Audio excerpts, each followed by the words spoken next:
Non Judgmental Response training, solution-focused communication.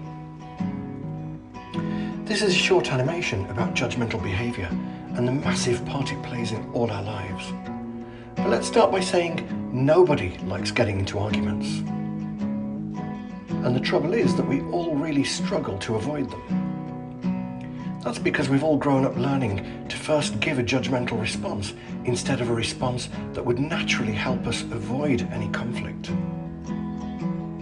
So what is judgmental behaviour? Well, the dictionary says, having or displaying an overly critical point of view. So if we think about our communication with others, it's basically when we do or say something that we know is going to upset somebody else and possibly trigger them into responding with something equally judgmental. Let's take a regular day at home or at work. Somebody has done something that you think was a mistake. You know what they should have done, or it's made you feel a bit annoyed with them.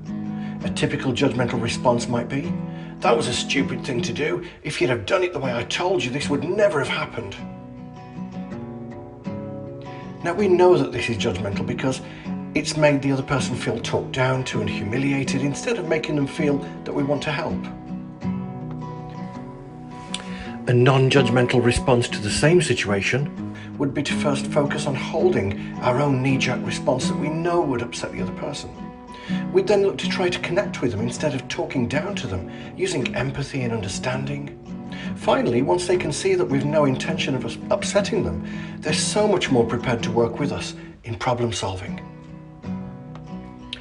This holding back of an angry response instantly gives us both so many things. It instantly diffuses, or at least minimises, the chance of an argument starting. Think of the argument as a fire and our responses to each other as a fuel. As soon as the fuel's taken away by even one of the people, the fire goes out. Straight away it creates a de-escalation between both parties, so that fight or flight state subsides. It gives both parties more time to reflect, more before giving responses to each other. It promotes more trust both ways, because both can see that the other's intentions are to fix things without a fight.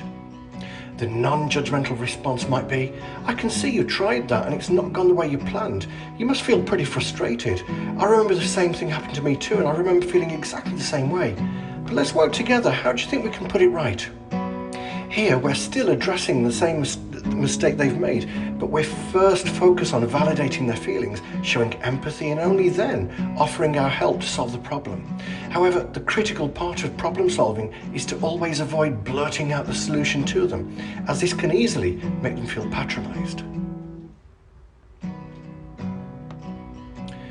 But it's when we don't take a moment to think more creatively that the finger pointing begins. And the strange thing is that we give these responses to each other knowing that it's going to make matters worse. In fact, we're even willing to go through the confrontation, fallout, and then picking up the pieces afterwards, because in that moment we wanted to be the one in the right more than wanting to problem solve and avoid any conflict. This paradigm of judgmental behaviour has been alive and kicking in our world ever since we began to form and use language to communicate, to influence, to lead, to dictate, and ultimately to create the world we're in today, a world filled to overflowing with conflict. You name it. Racism, sexism, domestic abuse, capitalism, war, colonialism, poverty. Were all triggered and have always been fueled by people choosing to look down upon each other rather than exploring the vastly positive effects of selflessness and empathy. It's a pretty safe assumption, therefore, that judgmental behaviour, both verbal and non-verbal, lies at the root of all our problems. At home, at work, in our cars, or out in the community, the vast majority of us seem to have very little idea about just how deeply conditioned we are to resort first to judgmental responses.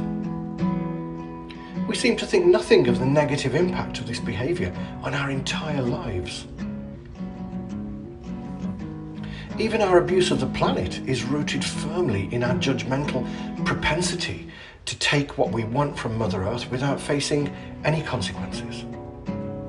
And because using judgmental behaviour is so normal to us, we're not aware of the countless ways that we could be communicating non-judgmentally when dealing with any kind of conflict. Just stopping our knee-jerk reactions, taking a moment to think of a response that's intended to show the other person that we're not looking for a fight, connecting with them through empathy and patience, working with them to problem solve without patronising or humiliating them, makes the difference instantly between resolving a disagreement peacefully or triggering a confrontation. At Act of Change CIC, we've based our training interventions on the 5 steps of emotion coaching developed by Dr. John Gottman of the Gottman Institute in the US.